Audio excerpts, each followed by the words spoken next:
Exam கண்டிப்பா இன்னும் ஒரு வாரத்துல கண்டிப்பா எல்லாருக்குமே எக்ஸாம் எழுதி முடிச்சிருப்பீங்க.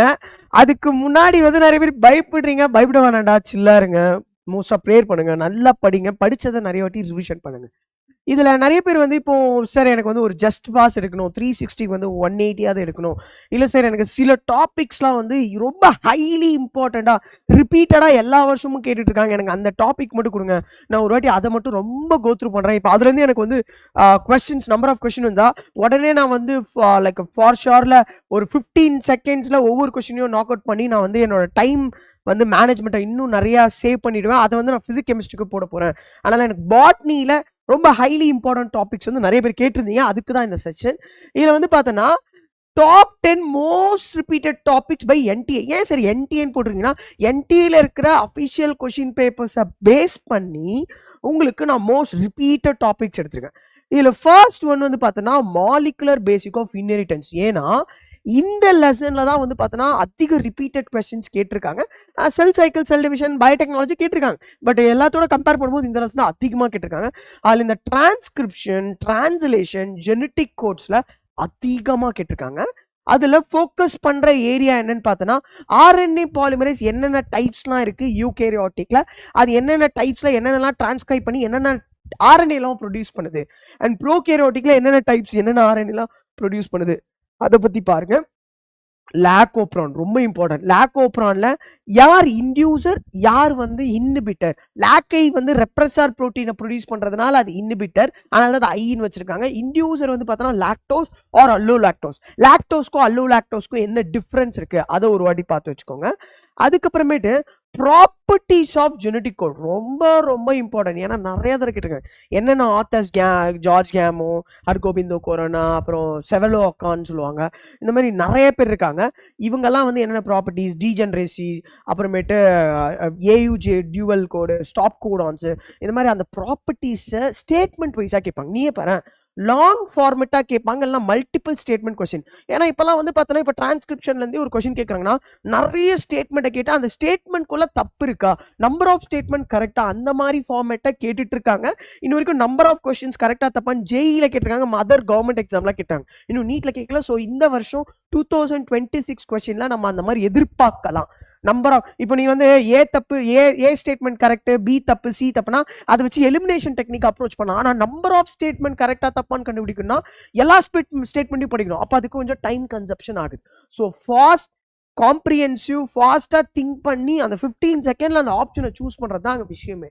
எல்லாராலையும் எல்லாரும் நல்லா படிச்சிருப்பாங்க. எல்லாராலையுமே ஒவ்வொரு கொஸ்டினை 2 நிமிஷம் 3 நிமிஷம் கொடுத்தா தரமாக பண்ண முடியும். ஆனால் எங்கள் செக்கே நம்மளுக்கு 26 லட்சம் சில்லற அத்தனை பசங்க அட்மிஷன் போட்டிருக்காங்கன்னா அதில் வர பாதி பேர் வந்து பார்த்தோன்னா அந்த செகண்ட்ஸை உடைக்கணும். அந்த செகண்ட்ஸில் கரெக்டான ஆன்சரை சூஸ் பண்ணோம். அதுதாங்க விஷயமே. அந்த டைமில் பேனிக்கும் ஆகக்கூடாது. எக்ஸாம் மேனேஜ்மெண்ட்டை கரெக்டாக அப்ளை பண்ணணும். அதுதான் எங்கள் விஷயமே.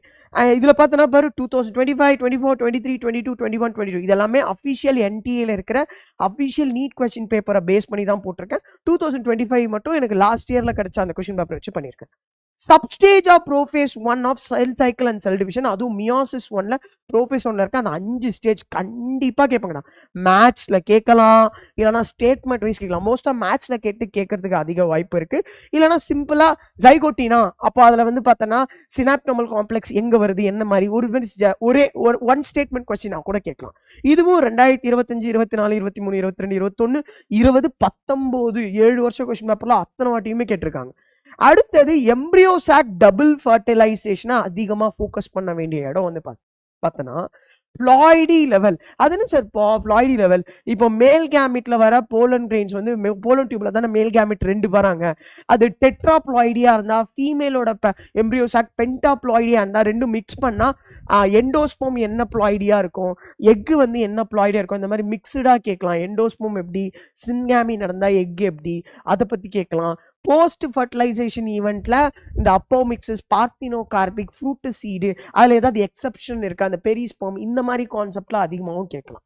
அதுக்கப்புறம் முன்னாடி இருக்க பாட்டில் அந்த ஹைட்ரோஃபில்லி, ஜூஃபில்லி, இந்த மாதிரி பாலினேஷன் வந்து கேட்கலாம். ஆனால் மோஸ்ட்டாக இந்த இடத்துல வந்து அதிகமாக ஃபோக்கஸ் பண்ணுறாங்க வர வருஷத்தில். And endomembrane system and plasmid cell the unit of life.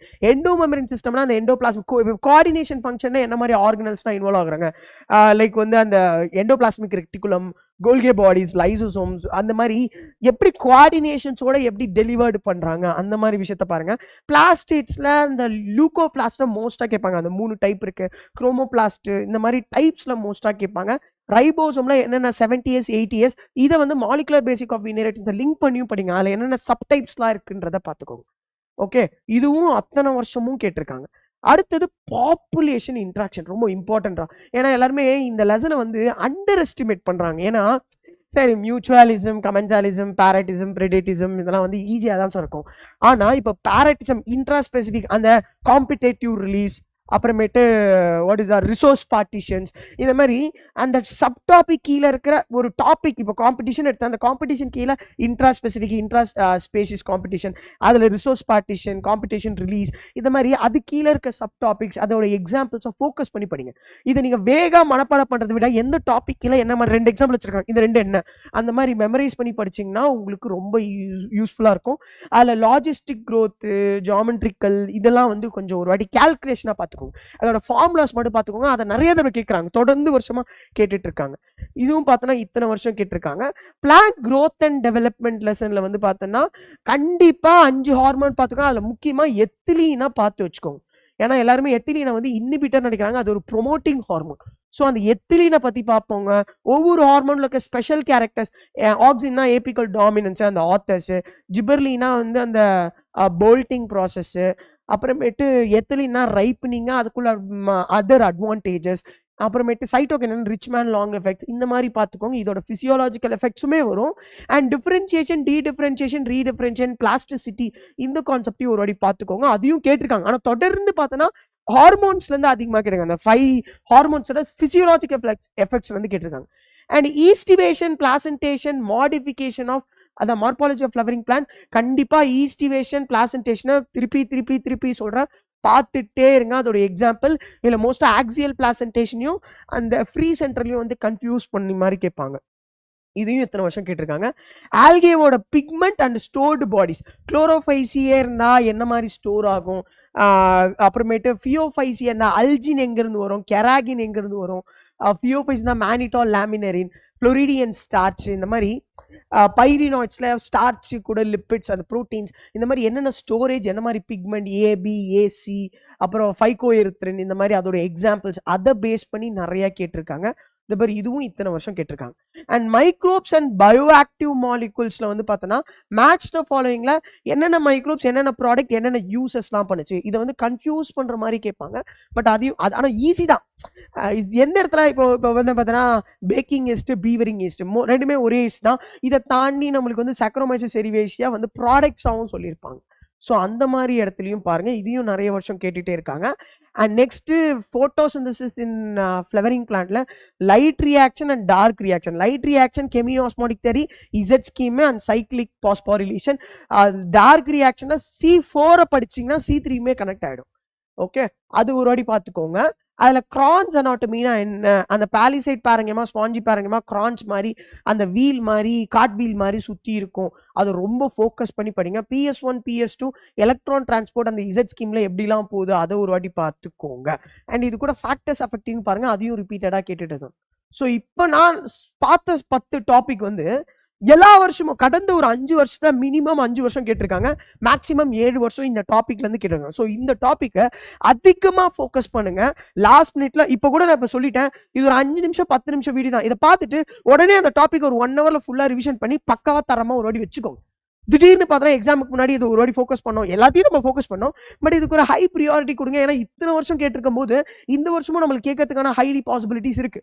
So important டாப்பிக்காக இருக்கு. ஸோ இதெல்லாம் வந்து திருப்பி ஃபோக்கஸ் பண்ணுங்க. ஓகே, எஸ், கண்டிப்பா மோட்டிவா இருங்க. ஓகேவா, stay focus, all is well. தட்டி விடுமாமேன்னு என் ஃப்ரெண்டு சொல்லுவான் எக்ஸாம் அப்போ. எதை வந்தாலும் டிமோட்டிவேட் பண்ணால் தட்டி விடுங்க. Focus on your preparation. இப்பயும் ப்ரிப்பரேஷனில் ஃபோக்கஸ் பண்ணுங்க, ரிவிஷன் பண்ணுங்க, மார்க் பண்ணுங்க, மோட்டிவாக இருங்க, காமாக இருங்க. யார் அம்மா அப்பா நானே வந்து உங்களை டிமோட்டிவேட் பண்ணாலும் ignore that all the negative words. Focus on your preparation. Doctor அடிக்கிறோம், வாங்குறோம், நம்ம சொசைட்டியை நம்ம தான் பில்ட் பண்ணுறோம். ஓகே, தேங்க்யூ ஸோ மச்மா, ஆல் தி பெஸ்ட்.